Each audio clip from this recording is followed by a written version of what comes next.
Hello and welcome to the BS and Beer Show. Thanks for joining us tonight. Of course, BS stands for building science, which most of you knew since you're here for just that. Tonight we're talking about combustion appliances. I'm Travis Brungard. I'm in Kansas City, and tonight I'm drinking 2 beers instead of 3. I drank 3 on Tuesday, and it was too many. So I'm going to drink 2 beers. I'm starting with the Weihenstephaner, and I'm going to go with the Helles Lager after that, and then water as my third, which is a very mature decision by a grown person in their 40s. Just a quick second to take the time to encourage the local BS and Beer chapters. There's been obviously some challenges with that this year, but groups like the DC group have been active, and there's definitely an opportunity to be involved with other virtual groups as well. We had a great show at the KC BS and Beer chapter on Tuesday. So if you're looking to get involved, it's actually a little bit easier. You don't have to leave the house right now because most of them are meeting virtually. But if you need to get in touch with us about starting your own group, if there's not one near you and you want to make that happen, we're happy to help. We really want to encourage that. And we want to take a minute also to thank our media partners, the wonderful folks at Green Building Advisor and Fine Home Building. With that, Kylie, can you tell us how the show works?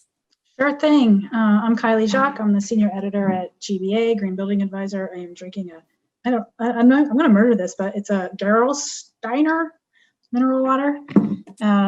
If you're new to Zoom, which I doubt any of you are, but at this point, you'll want to engage with us on the chat box, which you'll see at the bottom of your screen. And please click all panelists and attendees so everyone can see your comments and questions. If you are on a mobile device, you might have to do that each time you make a comment. If you only are seeing one person on the screen, check the gallery view at the top right-hand corner to change your visual there. If you're on a mobile screen, you might have to scroll through to see everybody. Fine Home Building sends out Zoom reminders every week. And if you would like for those to get delivered to your inbox, join our mailing list at the bsandbearshow.com, or you can check out my blog on GBA every Sunday.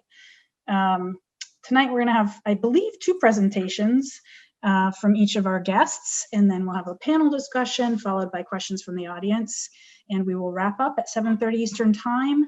The recording of tonight's show will be available at Green Building Advisor on Sunday. It gets posted. We are also now doing a audio-only version of the show, podcast version, which you can find wherever podcasts are available.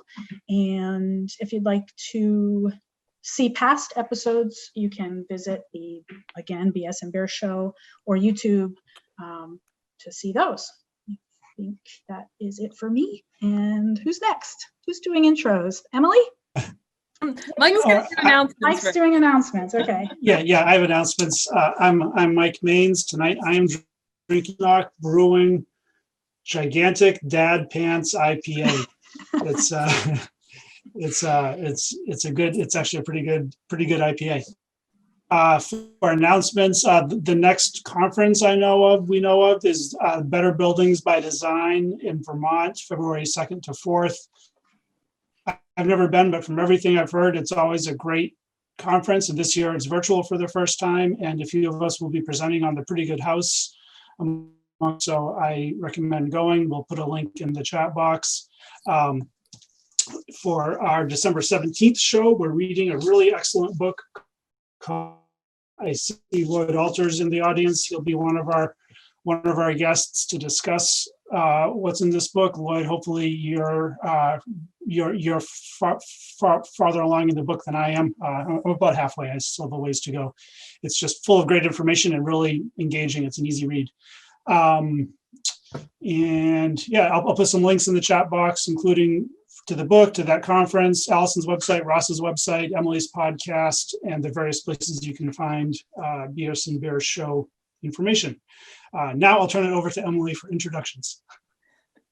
Hey guys, Emily Mottram. I'm an architect here in Maine.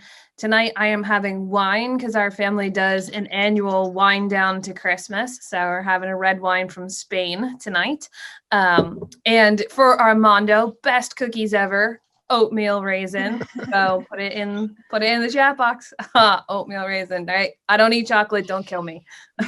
Oatmeal scotchy. Oh, okay. All right. Could get into that. Tonight we have two great guests. Ross and Allison have both been on before, but a little bit more about them. As the home technology expert on Ask This Old House, Ross is responsible for seeking out some of the coolest stories in the home technology and bringing them to the national audience. In addition to This Old House, Ross founded the engineering, design, and consulting firm TE2 Engineering. The company's focus is on high-performance HVAC design, renewable energy design, and integrated smart home design. Anything else you'd like to add, Ross? No, that's it. You nailed it. Oh, all right. Then we've got Allison. Allison Bales is the founder of Energy Vanguard, a small firm that does residential HVAC design, building science consulting, training, and quality assurance. He's also written over 900 articles for the Energy Vanguard blog. And if you were on already, you know he's working on his first book. So having earned a PhD in physics from the University of Florida, he has a strong background in science and the underlying growing field of building science. So on top of that, he's also a juggler, a skier, and the only man included in Who's Who of American Women. Yeah, how did you get that? How did you get that gig? They sent me the letter saying I was nominated, and I replied. I filled out their form, and they said, "Congratulations, you've been selected."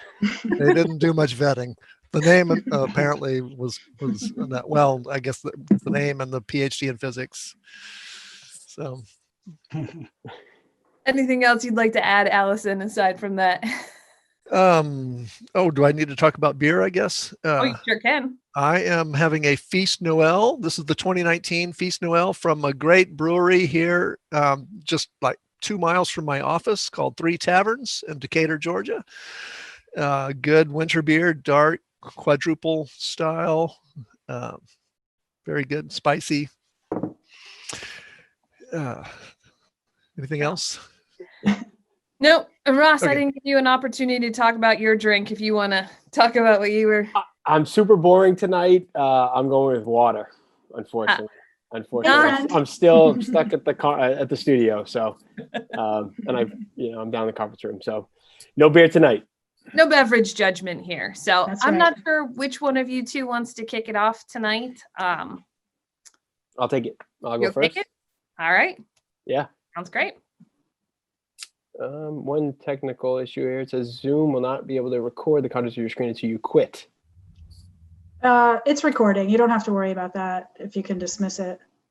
Okay. Let's just make sure that's good.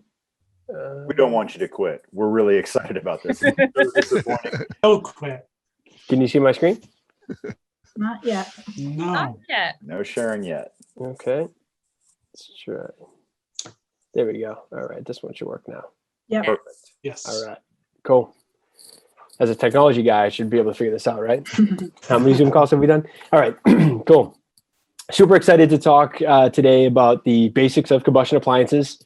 There's a lot to go into today, and so Allison and I prepared some slides. Try to be kind of short and sweet and to the point, and then we can open up for dialogue and questions at the end. But without further ado, we'll get started. So first off, I'd start off with understanding residential heating in general across the United States, and about 50% of houses in America are heated with natural gas. So as much as we're all proponents for, I think, electrification, at least on this call, I think most of us are, trying to go toward net zero buildings with solar and wind and looking at renewable energy, et cetera.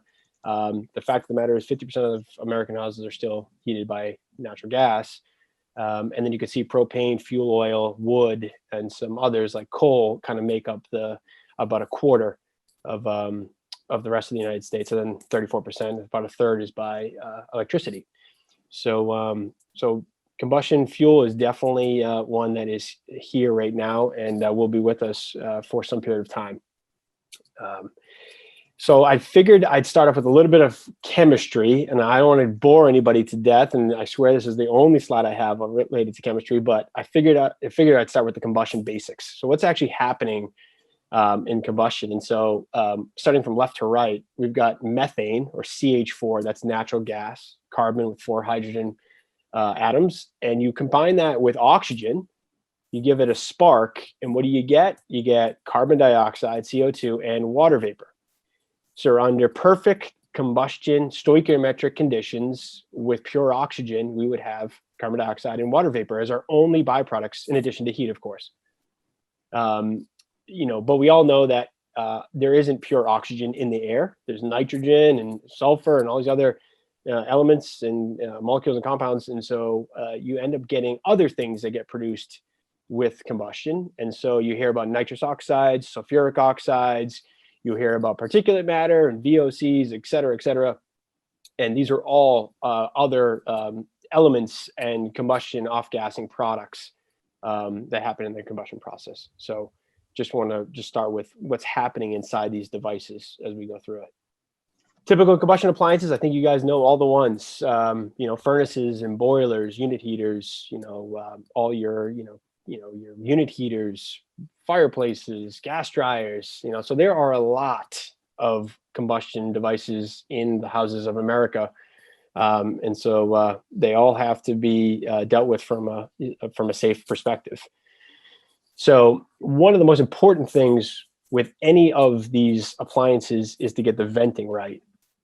And so I'll start off with probably the worst thing is ventless appliances.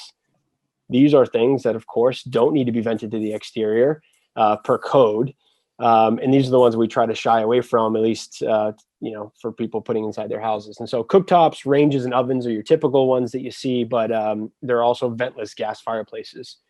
And so, these are the ones that have the highest risk of safety because our buildings are just getting tighter and tighter, as we all know. And these things are all emitting carbon dioxide, carbon monoxide, and all the things we talked about earlier.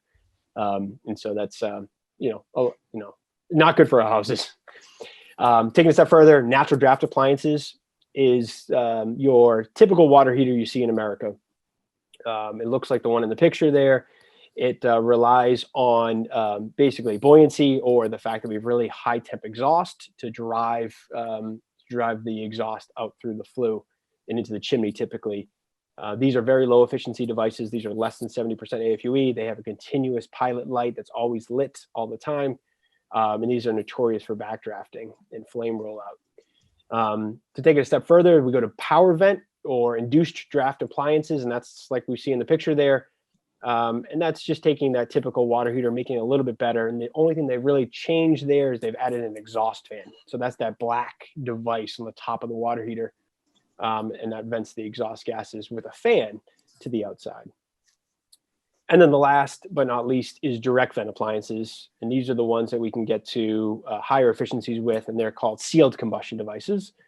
And that's where condensing gas, water heaters, furnaces, boilers, that's where we can get into that 90 to 98% efficient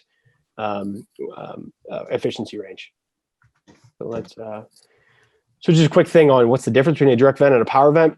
The main difference is you can see that the power vent version takes room air, combustion air from the building, where the direct vent version is sealed combustion. It literally takes outside air, brings it into the heat exchanger, and then exhausts it right to the outside. So you can see it's a couple of terminations on the left-hand side of sealed combustion or concentric kits that are typically used in direct vent. But the good thing is it doesn't affect the building pressure. That's the main reason why we like direct vent. So what happens in a house that's airtight and you have exhaust fans running, et cetera, you can actually backdraft appliances. And that's basically pulling the building under a negative pressure. And that can affect any vent or termination to the outside or outside the building envelope. And so I think this cartoon depiction gives a pretty good understanding of what's actually happening to the physics of the house under a negative pressure, under a backdraft condition. What does that mean for real life conditions? With a thermal imaging camera, like in the upper right-hand corner, you literally see cold air infiltrating into a building at interfaces and wherever it can. You can have fireplaces that backdraft. You can have water heaters backdraft. And these can all be very, very problematic and, do some harmful things. So on that note, I will turn it over to Allison for the next part of the presentation. That did go quick. I do have other slides that I added here on category venting and all this other stuff as additional slides. But if we need to go back to them, we can go back to them. Or if you want me to keep going, Allison, I'll keep going. But if you're not ready. Well, we can go into mine, and some of this other stuff will probably come up there. I noticed one person did ask about identifying the different types. Do you want to go over that real quickly? Like, how can you tell a natural draft water heater from a direct vent water heater? Yeah. So I'll go back to that photo if you guys can still see my screen. So one of the biggest differences with any natural draft appliance, at least with water heaters, is you can see that there's a gap here, that the flue gas is actually not actually directly vented into the flue pipe that's exhausting the exhaust gases. So what it's doing is actually taking air from the room and creating a draft. So the flue gases basically pull air from the space and basically establish a draft of the flue. So if you see a gap in between the water heater and the flue pipe, like it looks like it's almost disconnected, that is a natural draft appliance. So that's an atmospherically vented, what they call an atmospherically vented appliance. If you see a fan, like the black device, if you see my cursor on top of the water heater, like in that one right there, that immediately tells you that it's a power vent or potentially a direct vent appliance. You can also look at the manufacturer rating plate, and the rating plate will typically tell you what the venting requirements are for that appliance. And they are typically broken down into category 1. Well, there's 1, 2, 3, and 4. 2 is no longer manufactured, so 2's out, but it's typically 1, 3, or 4. And it actually, category 1 is those, typical gas water heaters. Category 3 is your typical power vent, and category 4 is your typical direct vent or sealed combustion devices. And so this chart is broken down basically negative pressure vent, positive pressure vent, condensing or non-condensing. So you can tell right away whether if you have a fan, you're going to be on this side of the chart with positive pressure. And if you're condensing, you're on the bottom. If you're non-condensing, you're at the top. And also the difference between condensing and non-condensing is the temperature of the exhaust gases. The condensing appliances are going to have cooler exhaust gases, so it'll be lower temperature. The non-condensing will have a higher temperature exhaust. That's exactly right. Yeah. So category 4, if you can still see my screen here, is vented with plastic, typically PVC, CPVC, and polypropylene are the typical vent pipes that you see on those. One thing I will add on category 4 venting of condensing appliances, I'm a fan of PVC for the intake of the boiler, but I'm not, or furnace or whatever it is. I'm not a fan of PVC for the exhaust. So I try to stress in most cases to move to a CPVC or a polypropylene pipe, which has both of those have much higher temperature ratings than PVC. PVC is a great sewage drainage pipe. It's not a great flue gas pipe. And the difference is in temperature. About 140 is where PVC starts to soften and microcrack, where CPVC softens about 180 to 200, and polypropylene is about 230. So if we're venting appliances that are going to be exhausting, systems up to 180 or higher, we really should be looking at CPVC or polypropylene as our vent materials, even though manufacturers still allow you to vent with PVC. All right. So you want me to take over here? Yeah, you're up. Share screen. Okay. Can you guys see the whole thing? This picture, actually, I took in Maine, you maniacs. This was Portland or Yarmouth or Freeport, somewhere up there when I was up there a few years ago. I'm not going to be talking much about coal, though, but I thought this was a cool old building. Coal is actually still used in some places. I don't know how much is used in Maine anymore, but I know in coal country in Kentucky, Ohio, that area, West Virginia, there are people who still do heat with coal, believe it or not. Let's see here. Okay, so just a little nice quote about fire. I love fire. I set a field on fire once when I was a kid. But I don't have any combustion appliances in my house because we are all electric now. As of a year ago, we got the gas meter removed. This picture, by the way, is a bonfire at the annual possum drop event that I go to every New Year's Eve, except not this year, unfortunately. Allison, I think you need to hit play or something. Play? Because your slides aren't moving. Really? Yeah. Go to slideshow and do start slideshow. Start slideshow. I did start slideshow. Yeah. Oh, okay.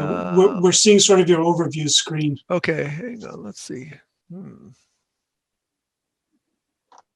Maybe enter full screen. Does that help? Well, hang on. PowerPoint had an update recently that changed things, and I had this trouble on something else. Oh, recently. somebody says you might be in presenter mode, so you don't want to be in not a PowerPoint expert. But Presenter mode. Why did Microsoft have to do this? I Microsoft. could never have trouble with PowerPoint. Let's see, what mode am I in? Trying to. There you go. There you That go. looks promising. Oh, That's the first slide. the first slide. What? You're showing your first slide. Oh, I thought I was already doing that a long time ago. Are you? Let's see. What are you seeing now? The second slide? still first slide. So first Still the slide. first slide. Okay. Well, we haven't solved the problem. Well, Doggone it. It's a BS and beer tradition that we have to have some technical difficulties. We just never know when they're going to hit. So, congratulations! Now's the. Thank you. I'm the Accurate. winner. Let's see. So, okay, if I do it from the menu, Play from the start. play from start, maybe. All right, that you see the first slide now. What do You you see see? the first slide, but also your queued up slides are still on the left, Really? which is weird. That's not what I see. Well, Maybe- Doug, Maybe I'm Doug showing the Horgan wrong suggests- screen. Hang on. Maybe I'm showing the wrong. No. oh, Yeah, that could be If it. you're gonna do a monitor, I bet you're sharing your. Yeah, I've got two monitors. Yeah. That's probably what's going on. So let's do new share. Let's try new share. Cor- Oh, I And- think that's what it is. Yeah. I'm almost into my second beer here. This is getting. Oh, I'm gonna end up in a Kurt- third beer. It's trouble. I'm just oh warning. man. Well, now where did my slides go? Kurt What says do you don't see drink and now? use Microsoft projects. What do you see now? Now we see Ross's screen. Ross's screen. Well, Ross's slides, right? You see him moving Oh, around? yes, Right. Ross's slides. Yeah. Yeah, I've got them open on my computer. Allison, I have the slides that you emailed. Do you want me to pull those up? Well, I changed them a little bit today. Doggone it. Let's Doug suggests unsharing and then starts again. That maybe it'll. yeah, it'll okay. Yeah, let's it'll stop figure it out. share. Beer number 2. Just Uh, everyone drinking at home. You're now up to date. we'll get this The done. drinking game is No underway. pressure. I blame Microsoft. There's I'm with not- you, Allison. I blame Bill Gates. Anytime I do anything goes too. wrong with I love with Bill Microsoft Gates, but I do products, not like his software. I always say, "Damn you, Bill Gates!" I know, I Even though do he's too. been I gone curse for that man. a long time. Love-hate relationship with Let's him. see. Yeah. Zoom How many- It's not like Oh wait, hang. Let's do this. Okay, I'm gonna do it as the. Okay, I think this might work better. If it doesn't, I'll mime it. Just give me, like 2 or 3 words. I did a lot of high school theater. It'll be great. Yeah. Okay. How many more beers do you need for that? I've got a whole case. I'll make it work. Let's see here. Emily, can you sing over my miming so that we have kind of a balance? I don't know where my The slides hard are. and the soft forms, it's theatrical. No, No? Emily. no singing. Nobody wants to hear me sing. So I had this great idea the other night, and I called Brian Pontalillo with it, and I told him that I want to start offering at trade shows a deck of trading cards. I said trade shows, but the FHB Okay. Summit, when I'm we gonna get try back to some. meeting up live, I want to Let's try this have one more time. individual trading cards like you would have for athletes and super teams of the heroes of building science. And I thought, obviously we're going to have Dr. Joe on there. Allison, you're probably going to be in there too. This whole house crew is going to be on there. And I started Kylie can paint the portraits. Oh, that'd be fun. So That'd be cool. awesome. And we could have guest writers, like Steve Basic could write about his favorite architect, and on the back, looks like Allison's got it. That's an idea for another day. Please proceed, Allison. Are you seeing the second slide now with the fire? Yes. Yeah. That Yes. was excellent. Woo! Yeah. congratulations. Yay. Yay. Well done, sir. I apologize for that. Not at all, not at all. that No. bad with this kind of stuff. All right. So I was saying, I love fire. I set a field on fire when I was a kid. This is a picture from the bonfire at Possum Drop, the annual New Year's Eve party I go to, which is almost certainly not going to happen this year. But let's talk about combustion safety. Ross did a great job breaking it down. Different kinds of combustion appliances. Brief introduction to this.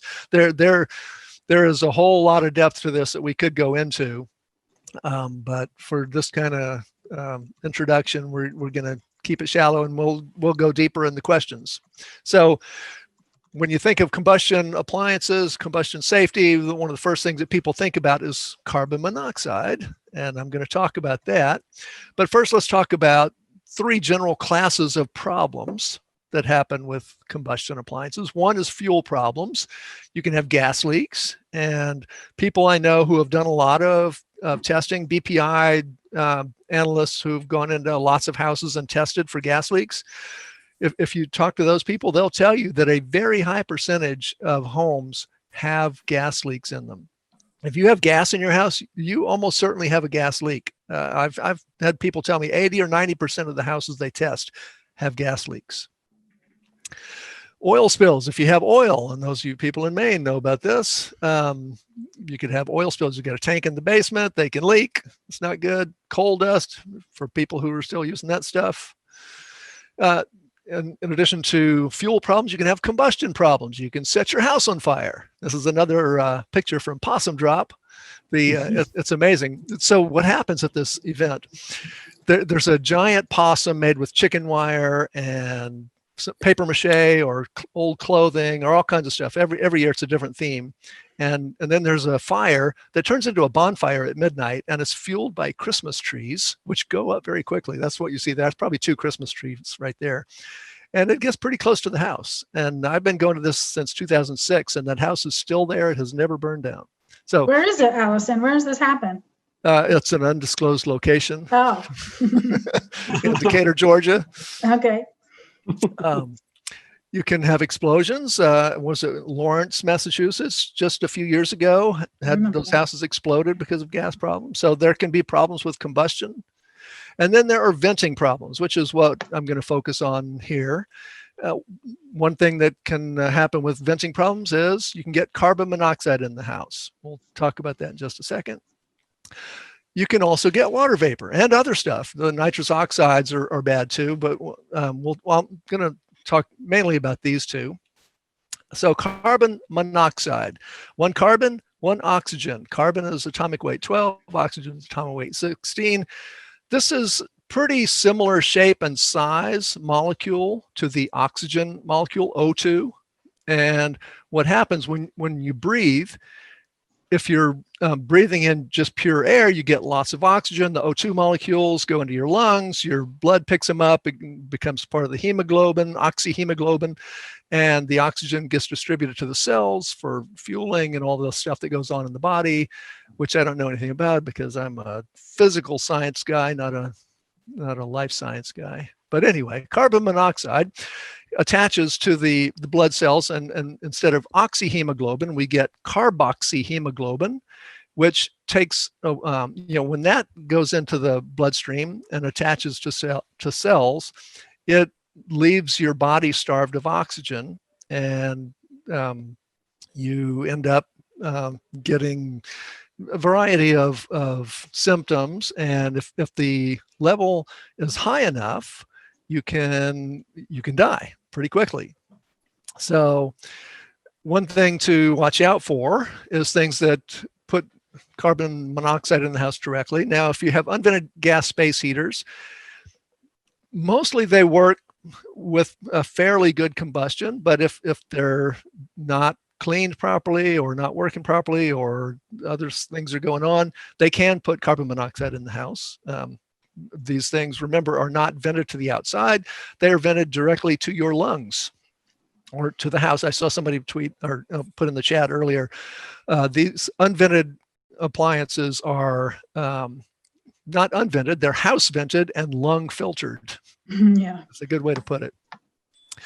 So these things can put carbon monoxide in the house. They also can put a lot of water vapor in the house. One time I got called to a house and I walked up to the door. The locking door inside was open. It was just the glass storm door open to the inside of the house. And the inside of the glass was dripping with water as I walked up to the house. This was a January day, I believe it was. It was cold outside. She had the unvented space heaters inside. That's the only way she heated her house. And there was water dripping down the door, the windows. There was mold growing on the walls because these things can produce a lot of water vapor. And that can create indoor air quality problems. Another one is gas ovens. So these things can produce incredibly high amounts of carbon monoxide. Generally, you want the carbon monoxide level in your home to be 0.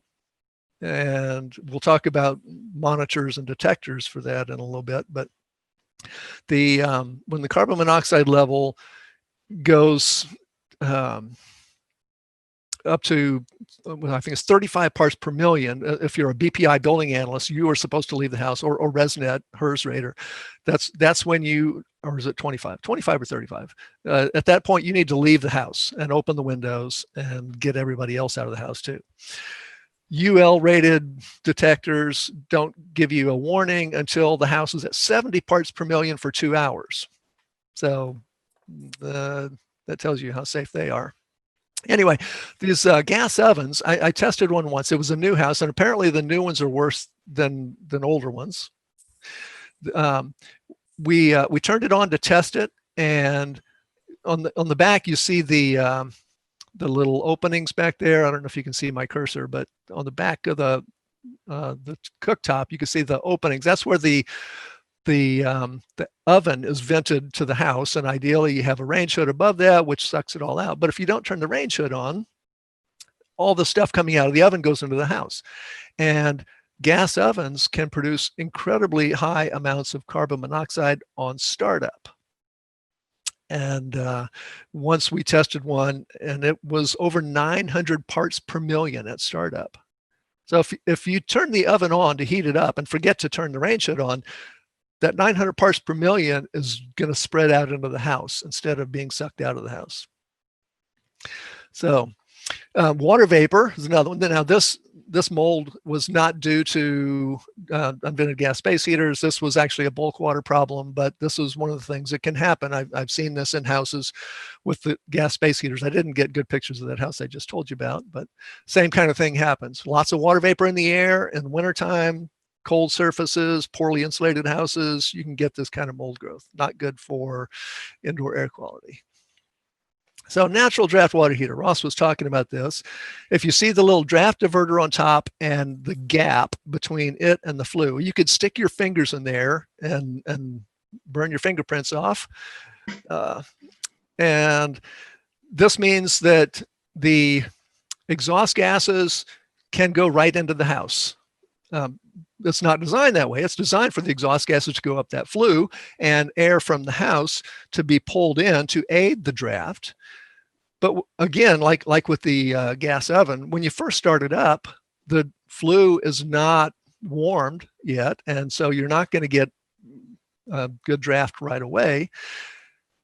So you're going to have some spillage initially. So some of that stuff, the exhaust gases are going to come out.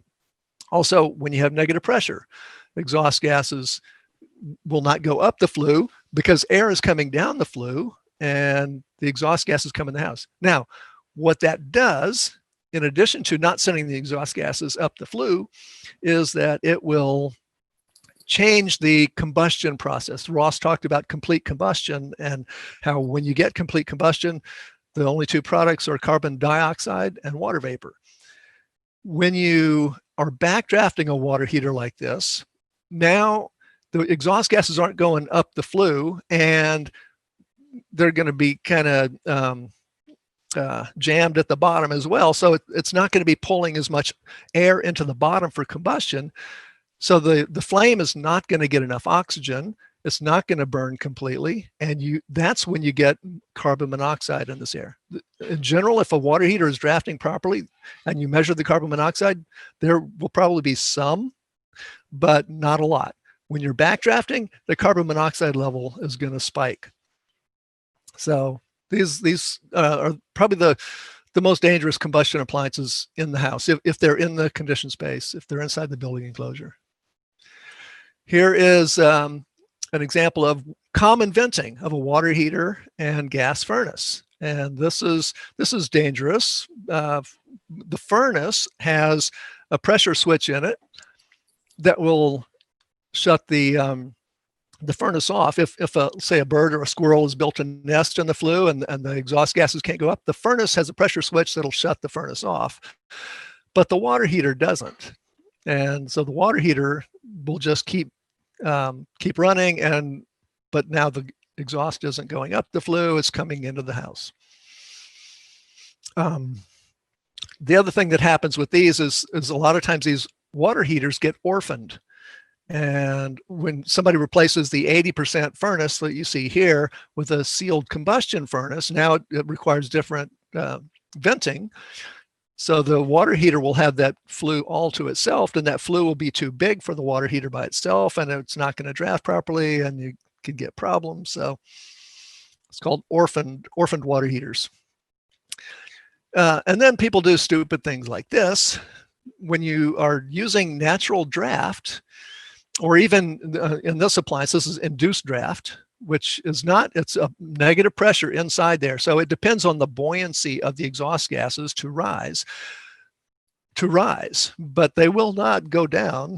What you're doing is you're creating a trap. And in fact, that's exactly what these people do. A trap is a great thing for your plumbing fixtures or your condensate lines on your air conditioners and dehumidifiers. But it's a terrible thing for a water heater, as you see here. There's some crazy stuff out there. So the exhaust gases in natural draft or induced draft appliances need to be able to rise, and the flue needs to go up all the time. It cannot go down at all, or you will mess up the venting. Negative pressure. So one of the things that causes negative pressure in houses is duct leakage. If you have supply leakage outside the enclosure, the house goes negative, and that can cause problems. Here is a setup that is in a lot of houses. This is basically the floor plan of the condo that I used to live in. There's a utility room over here with a furnace, a water heater, a dryer, and washer, and the furnace, dryer, and water heater together in one room. A natural draft water heater is a dangerous combination, because if it's a atmospheric combustion furnace, not pulling in combustion air from outside, but from the room itself, then that's making the room negative. If the dryer's running at the same time, that's pulling air out of the room. Those two things could cause that water heater to backdraft. And if that water heater backdrafts, you could be putting carbon monoxide in the house, and the return vent right over here might be sucking that in and distributing the carbon monoxide to the bedrooms while people are sleeping. So this is a dangerous situation. What that means, oh, well, we're not there yet. Another thing that happens with negative pressure is flame rollout. So backdrafting requires just a few pascals of negative pressure. Flame rollout requires a lot more, 10 pascals or something like that. I can't remember exactly the number, but to get the flame to roll out means that you've got some serious negative pressure. And when you see this kind of discoloration around the base of a water heater like that, that means there have been flames coming out of that because of negative pressure. That is really not a good situation. So you got to be careful with your foam gun, Eugene. And some of you may get that reference from an old Pink Floyd song, although they didn't say foam gun. It was actually axe. So if you have a house that could have combustion safety problems and the possibility of backdrafting, you have to not do any air sealing work until you know that you're not going to create a problem with backdrafting. So careful with that foam gun, Eugene. Don't get cocky. This is actually a t-shirt. There's a funny story about that too. I saw this guy at a sandwich shop in Pittsburgh 7 years ago wearing the shirt. I took a picture of it. A few years ago, I showed this picture in a presentation I did in Minneapolis for home inspectors. And a guy came up and unbuttoned his shirt and showed me that he had the same shirt. I have not been able to find one for myself, but I like it. High-low vents. So one thing you can do, and code requires this, if you put natural draft appliances or atmospheric combustion, induced draft, inside the building enclosure, you have to basically make your envelope leaky. You have to put it in these big high-low vents, combustion air vents that go into that combustion appliance zone, the CAS. And nobody wants their house to be extra leaky, so just don't put in those kind of appliances.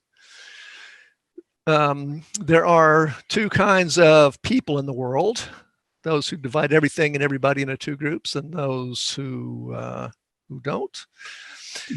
So low level versus UL rated are the two kinds of CO monitors or detectors. Low level, like the CO experts, this is an old version of it, or the Defender are really good. They will tell you if you've got carbon monoxide in your house at 8 or 10 parts per million.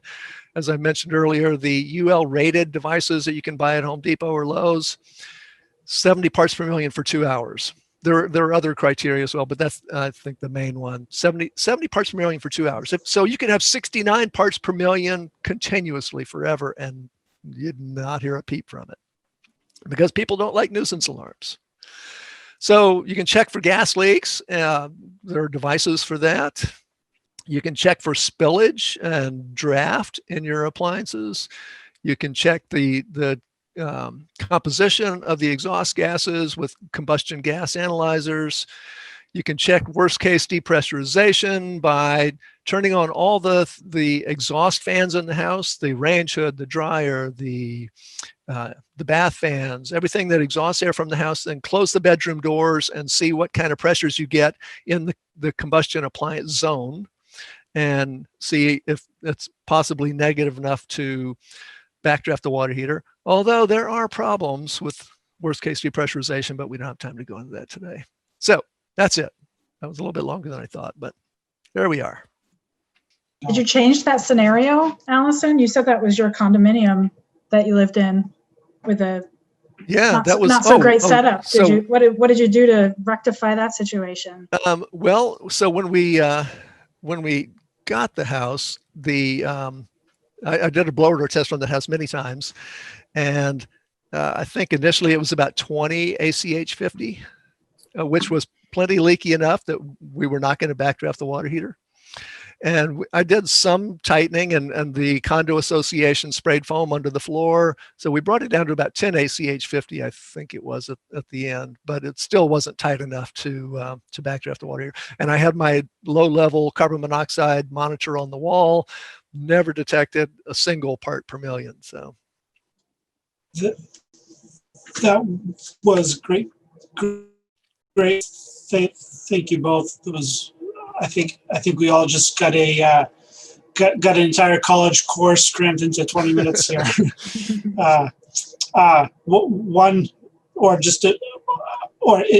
It was a comment in the chat box, but I want to turn it into a question. Lisa had her basement foamed, and now when the furnace comes on, the doors slam. Is that a bad thing?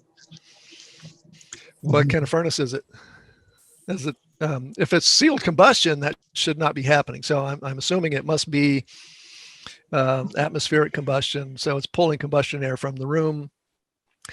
Well,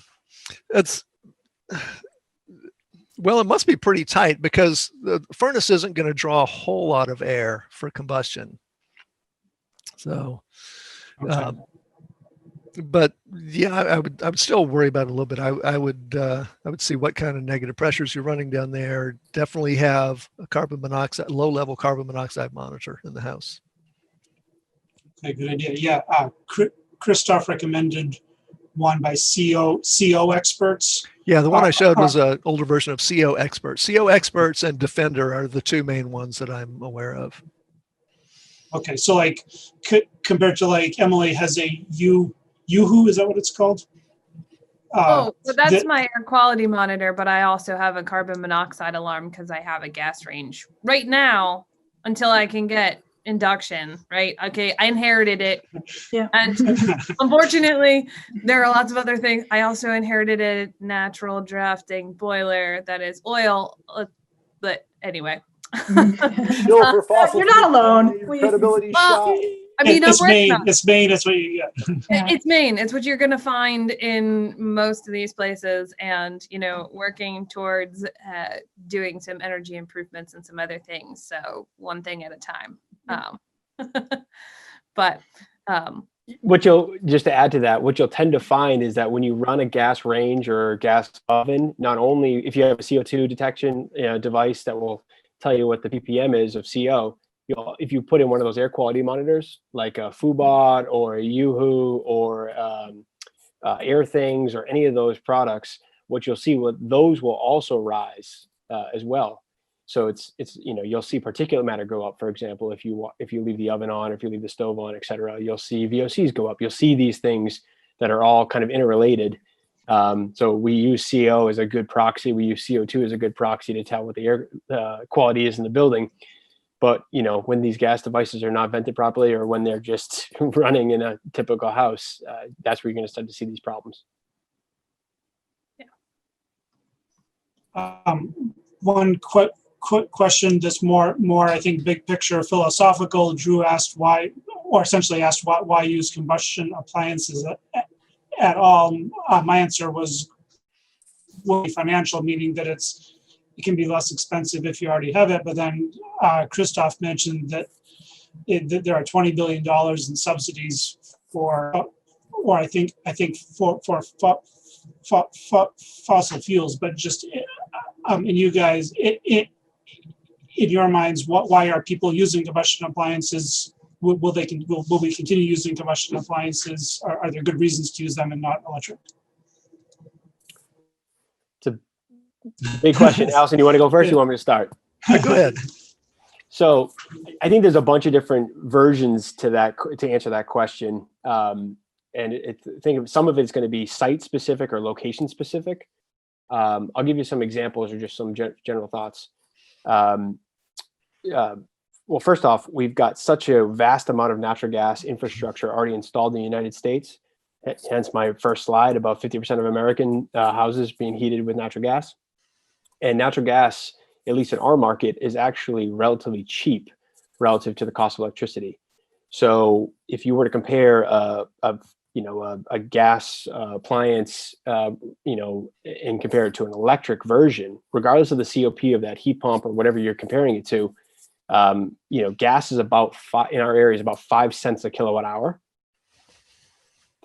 So you have to we're at 23 cents a kilowatt hour in Massachusetts. So we're paying 5 times the rate for the equal amount of energy with a gas appliance than we would with a heat pump or with or with pure electric resistance heat. So if we go to a 2 COP or a 3 COP, obviously we're going to be affecting and changing that. So there is something to be said about the operating cost of these systems, and it's really going to be market dependent. There are other things. When you look at a retrofit example, an 1860s house that has fin tube radiation with a boiler running at 180 degree water to heat that building, because the radiation was undersized at the time, or it was using a forced hot water boiler. We don't have a good technology or solution currently to make that electrified, right? Unless you're going to do a whole home retrofit, deep energy retrofit where we're adding insulation, air sealing the building, et cetera, to get that delivered water temperature down. We don't have a good way to do that with a heat pump. Heat pumps are limited, whether it's a water source heat pump, an air source heat pump, et cetera. They're not going to hit that 180, especially when we need it the most. So,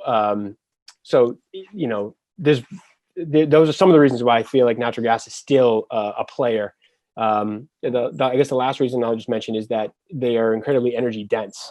You can get a lot of heat out of a very small piece of equipment. I can put a little wall hung boiler or water heater, instantaneous water heater that's 2 foot by 2 foot by 2 foot, not even actually smaller than that. And I can get a vast amount of hot water production or heat output. So it takes up a lot less space than some other systems.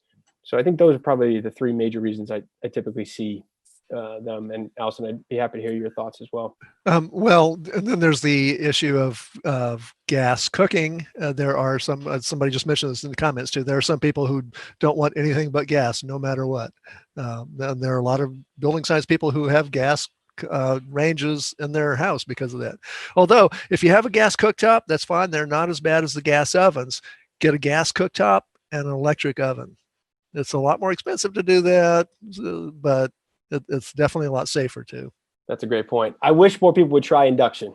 I think it's one of those things where people have a kind of a, maybe a bias or something against it because they don't see a physical flame. Maybe it's something innate in our DNA or something like that. But, you take away that flame, you take away all the combustion byproducts, you take away all the waste heat that's given off. Induction is incredibly safe, efficient, faster, boils water faster, so. I think too many people still equate induction with the really bad surface electric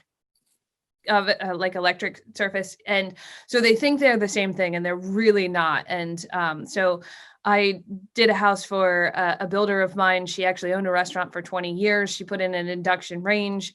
We sold that house. It was a prototype and she moved into her forever home. She was like, I have to have a gas range. I owned a restaurant. It's just the thing to do.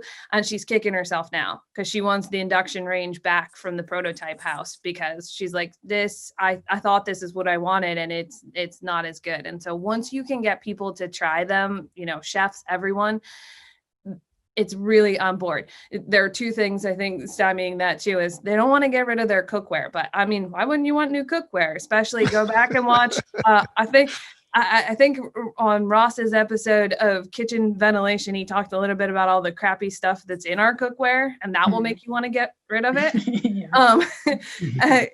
And two, anything that's magnetic, there's been cast iron people are talking about that. There's some great cookware that does work with anything magnetic. So I think it's just it still seems too new for people. So we will kill you with information to get you to understand that induction is the best. And that's basically what I do with my clients. And I only lost once. So that's for you, George. I will convince her.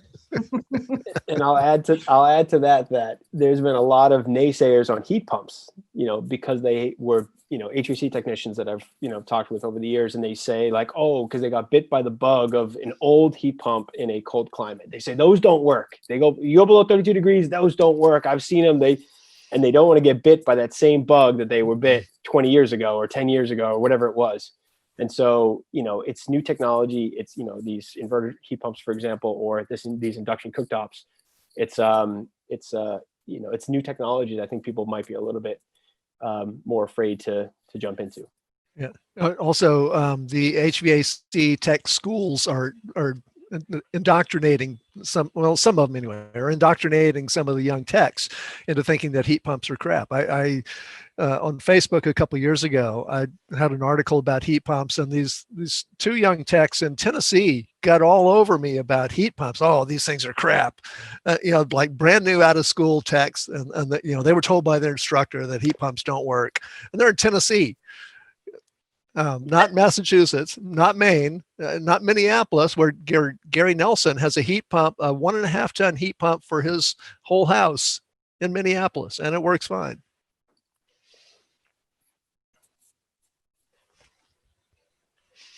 It works fine because of the other factors. It's not just he's got he did envelope works. Everyone's thought through the whole design, so right. It's yes, you've it's got a to have example of yes and right. Yes. Yep. Yeah, they certainly work better in low load homes. And so sometimes people who switch out their, 80, 150 thousand BTU appliance for a couple of heat pumps struggle because sometimes those heat pumps are basically space heaters for the places that you want to hang out in. So it is not apples to apples when people are considering that. Although in Tennessee, I can't imagine the heat load is that high. In Maine, we actually don't have a lot of natural gas. We have a lot of fuel oil. And that is, as you mentioned, Ross, significantly cheaper for some of the rural communities than our electric rate is like 17 or 19 cents a kilowatt hour. So it can get really expensive for people in, different income brackets to afford to heat their houses. So we have a lot of wood. Did we talk much about wood? So we have a lot of wood and wood stoves. Yeah. Oh, Travis, that's not a good face. You guys in the Northeast with your Yeah. cold wood, and your fuel Like, that's oil. like my stack. I'll say something about wood because I learned this fairly recently, and I don't have a reference and not any hard data on it, but I was doing some research online about the combustion air requirements for wood stoves. If you have a wood stove in your house, do you need to have makeup air for that? So I did some reading around, and it looks like to me that a good wood stove in a house is only, once the fire gets established, only pulls about 15 CFM for combustion air. So that's not much, and you don't need makeup air for 15 CFM. Do you think in it's most houses. worthwhile, Allison? Do you think it's worthwhile to be running an air purifier when you're burning your wood stove? Do you think there's any benefit to that? Probably. I mean, what is that wood stove doing to the indoor air quality, I guess is my question.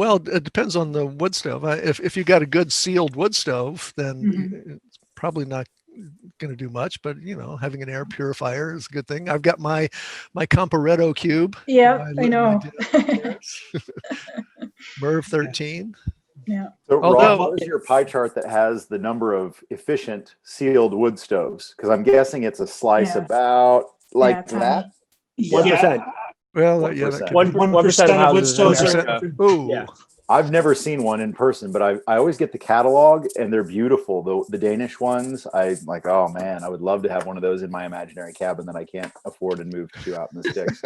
But it can be great. But again, it's all the factors that surround it. You got to have it all, right? Right. Right. Well, I had the house that I built 20 years ago. I didn't know as much building science back then, but I put a wood stove in and Vermont castings. It had a catalytic converter, and once the fire got established, and I flipped, the catalytic converter so that the exhaust would go through that, it required very little air. I never measured it, but I know when I started the fire, I'd have to crack a window just to get the fire going. Once the fire got going, I could close the window, and it was a very tight house, 1.4 ACH 50. So. Yeah. Yeah. Or with wood stoves too. There's a big range in environmental concerns. So like older wood stoves might have 20 grams per hour particulate matter exhaust, and and then the EPA just recently changed 5 grams per hour to 2.5 grams per hour particulate exhaust, and the European stoves are often down around 0.9 grams per hour. So, or the difference from 15 to 20 grams per hour to 0.9 is pretty huge. And because those particulates are big, they're actually really potent warming agents. So I'm trying to talk myself into buying a new wood stove because mine is older, but it's just. Regardless of indoor air quality, which is also a concern, just in terms of environmental concerns, there's a huge difference in a newer high-tech wood stove compared to older ones, or a fireplace is just. I mean, that's been outdated for 500 years since the wood stove was invented, but people still like fireplaces. Right. You ought to do a whole episode of the show on wood stoves, because that's something I don't know a whole lot about, and I want to put one in my house. We've got a fireplace right now with gas logs in it, but we don't have gas anymore. So, and I've got 2 Mitsubishi heat pumps in the attic with no supplemental heat, and they're undersized. So we've been fine so far, but one of these days we're going to have that week of less than 20-degree weather, and then we're not going to be fine. So I would like to learn more about that. You should get some wood stove experts on the show. That's a good Let's idea. do it. Based One on the chat box, I'd say that's a go. Yeah, don't ding us for that being a Northeast climate thing, Travis. You can come here and visit. Yeah. Allison's ready to get one. He's in We've- Georgia. We've done a fair amount of wood stoves in new construction, high performance buildings. At first, I was against it, but there are some European products. They are pricey, but there are some European products that are sealed combustion wood stoves. So they have dedicated combustion air. They have dedicated exhaust. They run pretty high temp, not as high as the typical wood stoves do, but enough to get draft without any need for an exhaust fan or anything like that. So they still run on basically a sealed combustion, but an atmospheric vent style approach. So they run on buoyancy to drive the flue gases up, and then you can drive it into a chimney, or you can actually drive it out through a roof with the correct vent pipe, a double wall flue pipe. So that can be done. When, to the earlier question about wood stoves in general, it's, the tighter the building is, the more risky a proposition, right? So if the building's leaky and we got crazy air changes, it's not going to make a difference. That 15 CFM that Allison talked about, you can leak that all day, and it's not going to cause a concern. And your air quality is going to probably not be too much of a concern either, because it's whatever the outside air is, because you have that much leakage. You're not going to have great energy efficiency. You're going to have pretty high, fuel bills or wood bills, but it's a trade-off, So, there's a little bit about wood stoves, I guess. The spiritual leader of the BS and Beer Show, Christoph Irwin, made an excellent comment that wood stoves are best outside. And I don't know if it was Jacob Recusen's book or maybe something I read on Energy Vanguard. You can help me out on that, I bet, Allison, about these exterior outbuildings with these wood burning sheds that have semi-elaborate physics involved in delivering the heat from the wood stove into the house without ever mixing your air. Is that Energy Vanguard? Help me out. I have not written about that. I know what you're talking about, but I don't think I've written about that. Maybe it was in Jacob's book. Mike, do you know? It doesn't matter. It's a cool idea. I wanted to learn more about it, and the Norwegians have mastered it. And it seems like we could find a Norwegian who would want to make the commute to the BS and Beer Show. I don't know what the time difference is, but that's got to happen. Yeah. Certainly Or that actually Find Norwegian. Making a note of that. That sounds like it might be a wood gasification boiler. I'm designing a house now that will have one of those that does space heating, or distributed, and also does domestic hot water. They can be located indoors or outdoors. But yeah, it's as far as wood burning goes, it's very efficient. It's still, if you're looking at cost per BTU or you're looking at environmental impact, there's always a range. So it's hard to know what the best is. I mean, I think the best is build a super efficient house and use mini splits and call it good. But people evolved with fire, so we like fire. We like looking at fire. So it's always a trade-off. I admire your restraint, Emily. That was an "it depends" moment, and you sat there with pursed lips. It was a very big "it depends" moment, right? So, exterior wood boilers and, 60% or 65% efficient in conversion of BTUs. And I mean, the gasification gets better, but, and when you lose power, I mean, we got a storm 2 days ago. It's not even winter yet. And, half the state of Maine didn't have power. So it's getting chilly, but it's not that cold yet. But if we lose power in February, then I don't.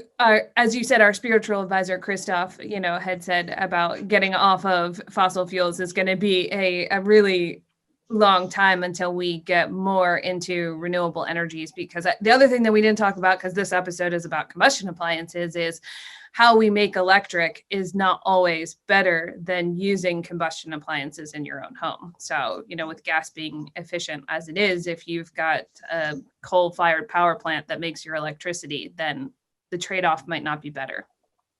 But electricity is getting cleaner every year. Electricity It gets does. cleaner Oh, it every absolutely year. does. And it's, yeah. I think Maine's 4-year climate action plan is to have 80% renewable power in the next 10 years. I thought you were already 90% in hydro. We were. No. We 100 were, years but ago. we kind of went the wrong way. Yeah, they took how the big controversy is cutting through unspoiled wilderness to carry power from Hydro-Quebec to Massachusetts. So it's a very big local political issue. But yeah, we won't get into that. That's a whole other episode. Yeah. Yeah, get drawn into politics. A very different direction technical question. Joseph was wondering if anybody had a suggestion for a natural gas sniffer recommendation. What's a good tool to determine sniff for natural gas? For natural gas leaks. Yeah, Yeah. gas detector. Bacharach makes some of the best combustion testing equipment. Bacharach, I think theirs is called the Leakator or Leakator. I don't know how they say it. Leakator. I don't remember, but that's what I have a back rat. And somebody said something about CO2 detectors and monitors or something. They also make detectors. So anybody who's going into a house that has a combustion, this is a BPI analyst thing that we usually do. But I think anybody who goes into a house that has any kind of atmospherically drafting appliances should probably have one, because if other people don't have CO detectors, or they have the CO detectors that don't go off until 72 after a certain time, you can be exposing yourself to risk going into people's houses. I'll put in a plug for a great place to buy this kind of stuff, and that's True Tech Tools, Bill Spawn's company in the Pittsburgh area, Pennsylvania. They sell all kinds of HVAC equipment. They sell the CO experts and the Defenders low-level CO monitors and all the Bacharach equipment and all kinds of good stuff. Yep. I'll also mention UEI and Testo. They make really good gas sniffers and other types of HVAC technical devices. Any other recommendations for people who are wanting to be more aware of what's happening in their houses in terms of combustion appliances? Should they be on the lookout for? Some of your slides kind of got at some of that, but what are the most common issues and solutions? Well, number one, get your natural draft water heater out of the house. That's the most backdraftable appliance in the house, and the 80% furnace is not great, but it's really hard to backdraft an 80% furnace. With the metal flue. It does draw combustion air from the house, so it does a slight depressurization, but the really dangerous device is the natural draft water heater. Yeah, I think making a general trend towards sealed combustion, I think, is really the only way that we can pretty much, quote unquote, guarantee that we're not going to have backdrafting, carbon monoxide. Obviously we need to have good venting, but I think getting to sealed combustion is where we need to go in the short term, and then hopefully we get to electrify everything, at some point in the future, where buildings retrofit and new construction are all going to be electrified with their own local renewable energy generation, et cetera, like we typically talk about on these great conversations. Yeah, with you on, Ross, I was really hoping that you were going to offer to come to the Midwest and solve our energy problems here, because your solar decathlon experience is just what we need to. All of our electricity in my market's made at the coal-fired power plant up the road. So particularly clean electricity, and the natural gas prices are incredibly low. I have a small rental property that I just replaced the furnace in, because the electric furnace was costing the residents about $400 a month in the winter, and we can do that with gas for about $80 a month for heat in the winter. So even though it was an unfortunate expense, it was what the tenants needed to be able to afford to live there. It's a college town, and that's what the economics of it are killing me here. So if we can solve it from the other side, like obviously, yes, telling people how much healthier they can be without these risks in their indoor air quality is a huge step forward. But if we can, I don't know, legislate clean energy, I don't know. I'm asking something small. It's almost Christmas time. Help me out, Ross. Come on, it's on my list. I think the first thing you brought up about the coal power plants, a lot of people think electricity is clean, and it is clean only when it comes from solar, wind, geothermal. We got some wind in Kansas and hydropower. Yeah, you got some wind there. You got some wind. So we got to separate that distinction. Where the electricity is coming from. I think the last time I checked, we were 17% of the U.S. is the electricity is generated by renewable energy. And so the rest of it's from coal, oil, natural gas, et cetera. So, but to really unlock it, besides just jamming legislation down people's throats, I think what's going to unlock it is costs. Yeah. The costs have to be right. If the operating costs dictate, everything else will unlock itself, right? What made people switch into other technologies is always that there was a payback, right?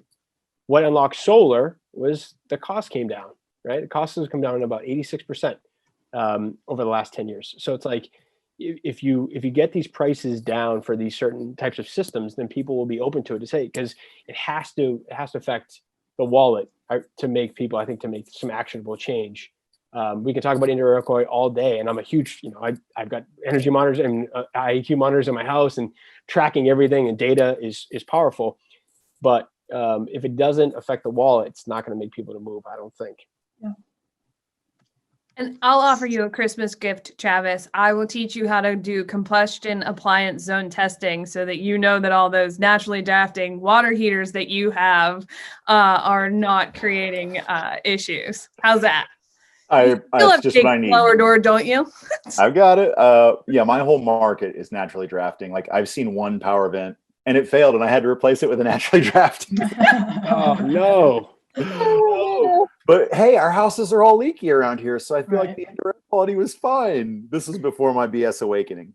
That was before you tightened The the safe house space, right? and put in bath fans and a range vent hood, and now all of a sudden, Travis, in your market, you don't see condensing, gas furnaces, condensing we gas do. water heaters, condensing gas boilers.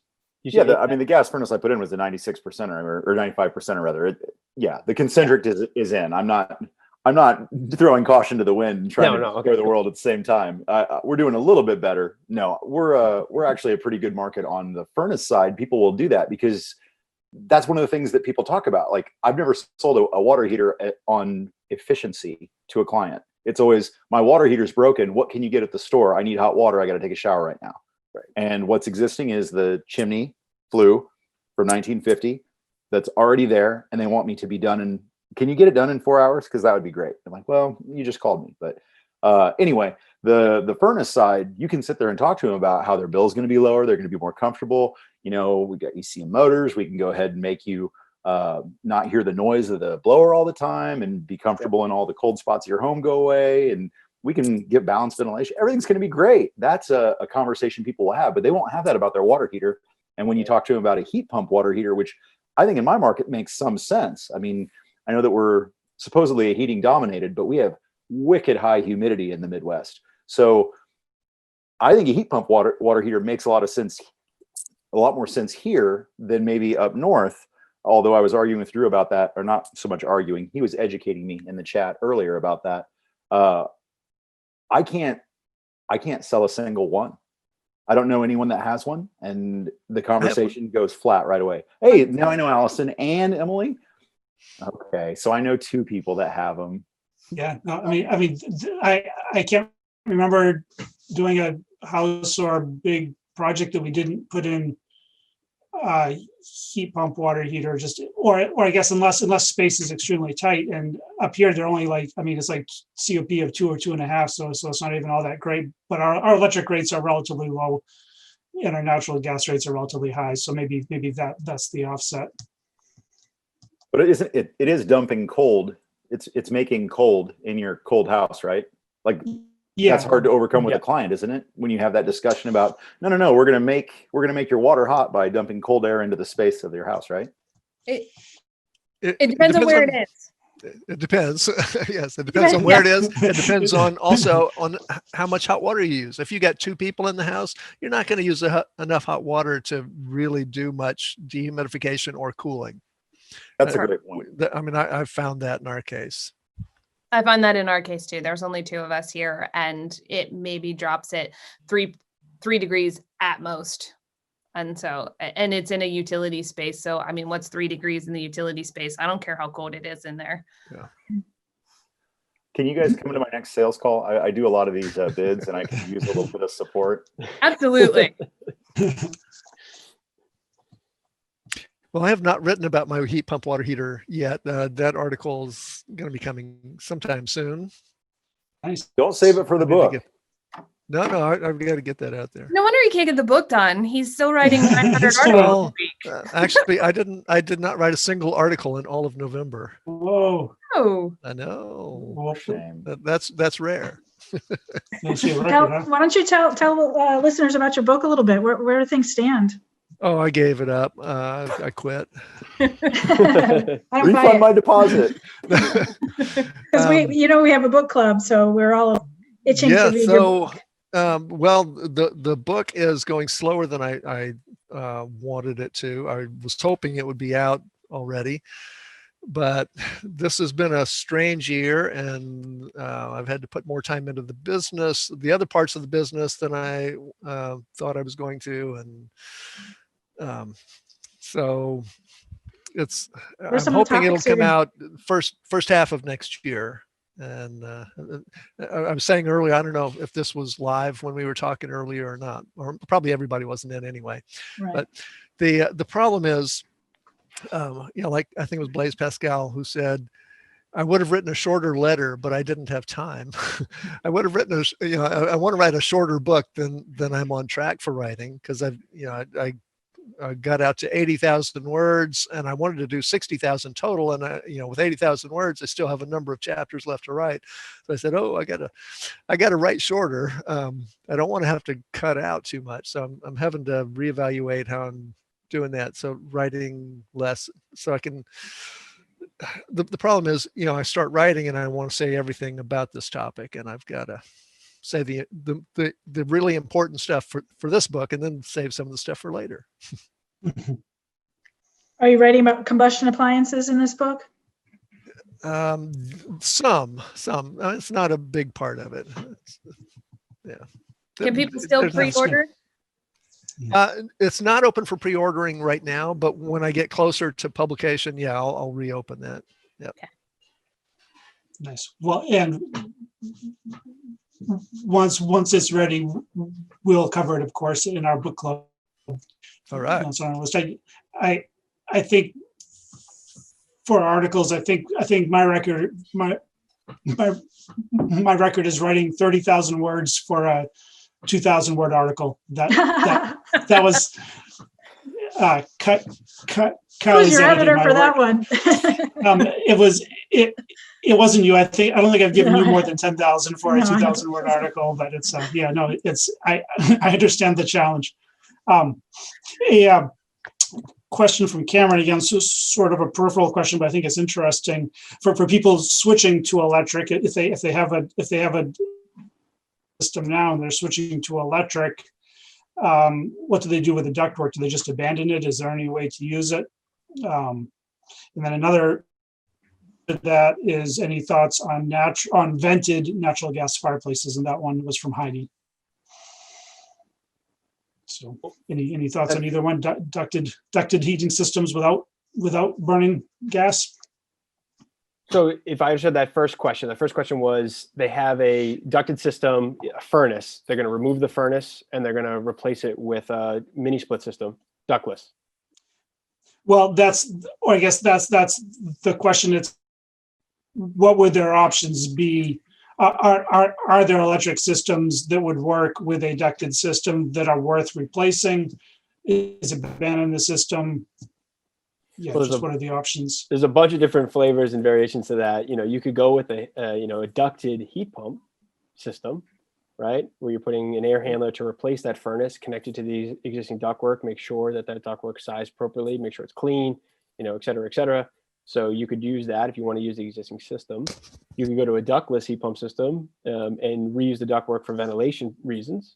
So you could do that and tie it into an ERV, HRV type of system.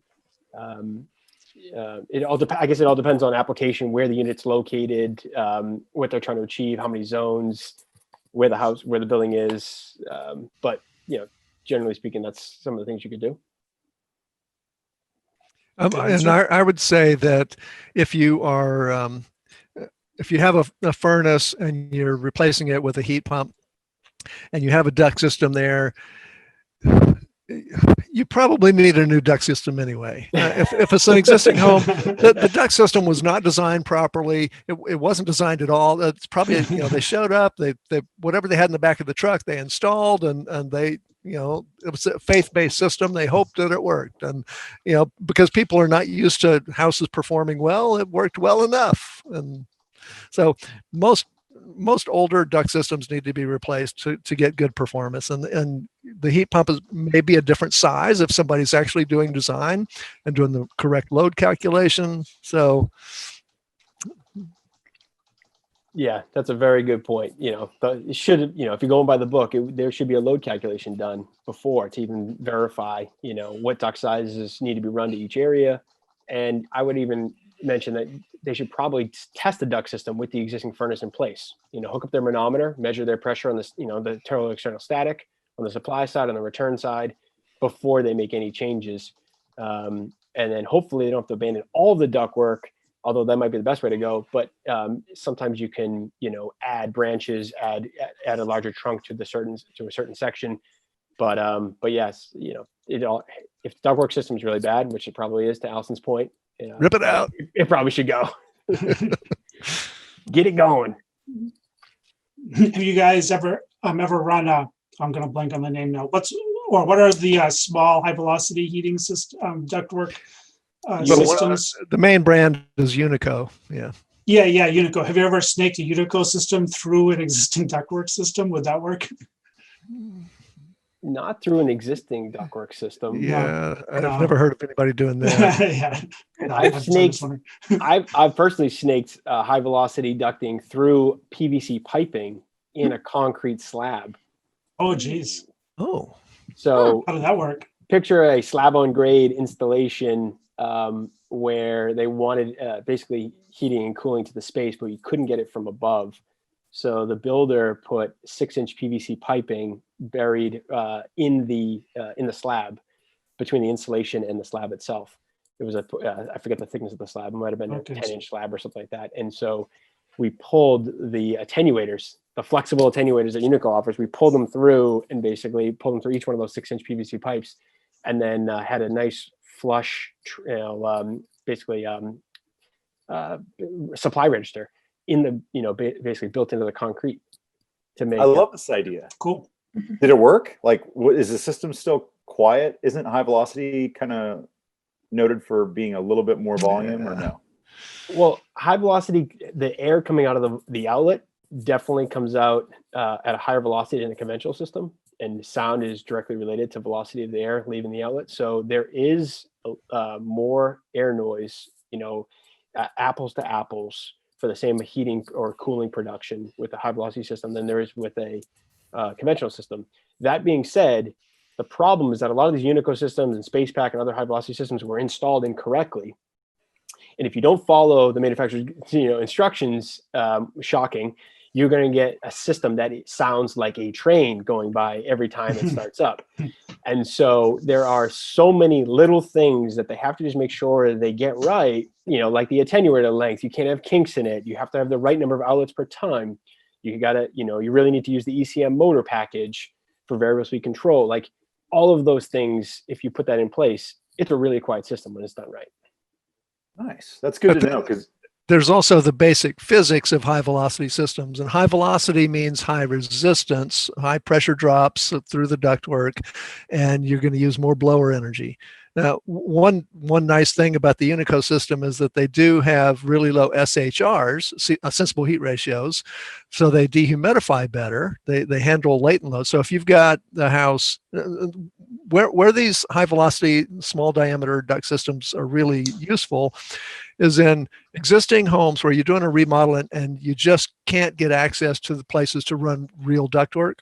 So you can snake these through, and if it's an existing home and you can't get it really tight, that also helps with the dehumidification in humid climates. Not where you are, Travis. You don't have any humidity there, right? Oh no, we got plenty. I've never gotten to use one of those systems though, and I've seen them on this old house. I've seen you guys snaking them through the knee wall. Very cool. But yeah, I didn't even think about under slab. Like, I don't know. It's a neat idea. Yeah, Allison hit the nail on the head though with the sensible heat ratio. It's around 0.65 And so that means out of every ton of air conditioning delivered through a high velocity system, 65% of it knocks the temperature down. The other 35% knocks the moisture down.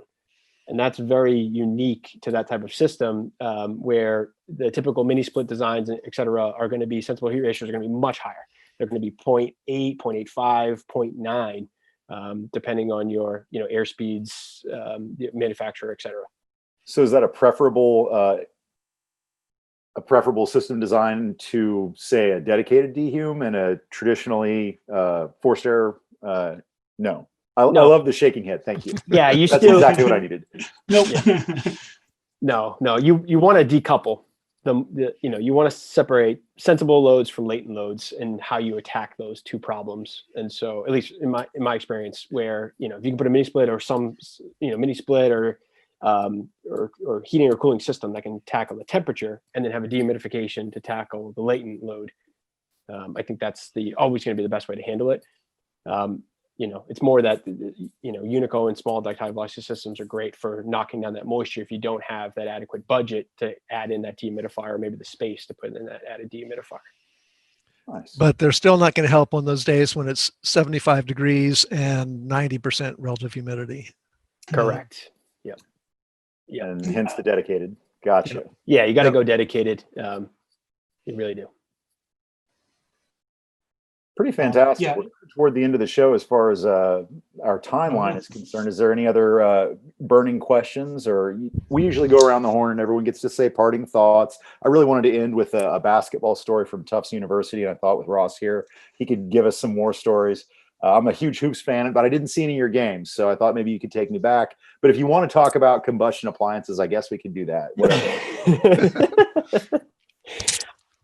Yeah, we could talk a little bit about Tufts basketball, but no, I think most people want to talk about Next time I see you, Ross, we'll talk. Yes, I'll give you the full rundown.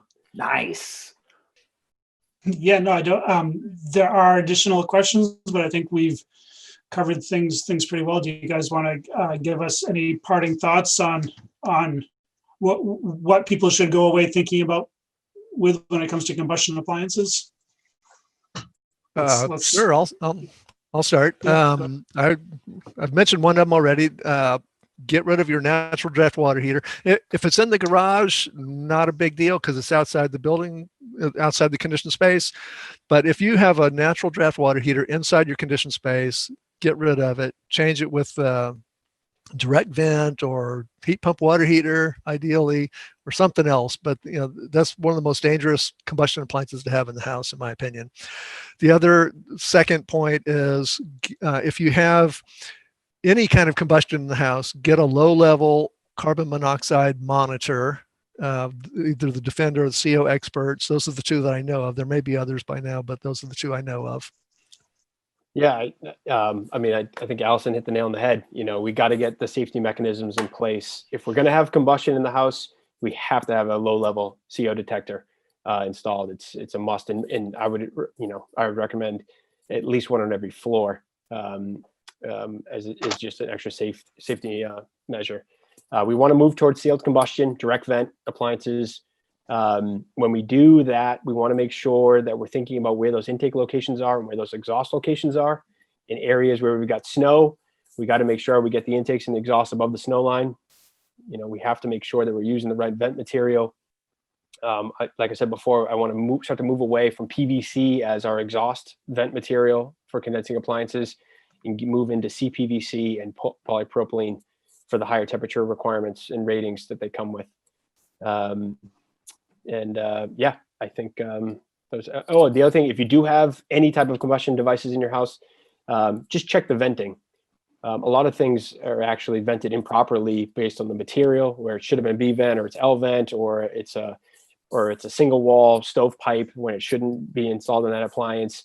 Not rising properly. Not rising, not pitched properly, right? For all the natural draft stuff, it has to be pitched properly up the slope the whole way. And especially when we're venting this into a chimney, an older chimney especially, we got to be careful about creosote buildup and buildup inside the fireplace, and even leakage through an old clay liner or flue in the chimney system. So carbon monoxide it can make its way through small cracks even in a fireplace. So we got to be sensitive to that as well. I feel like I'm not going to sleep very well tonight. Oh, Kylie. Oh, geez. Every go time I out get to off the this casino, show, I you'll go think right my out. house is such a nightmare. Crack all the windows.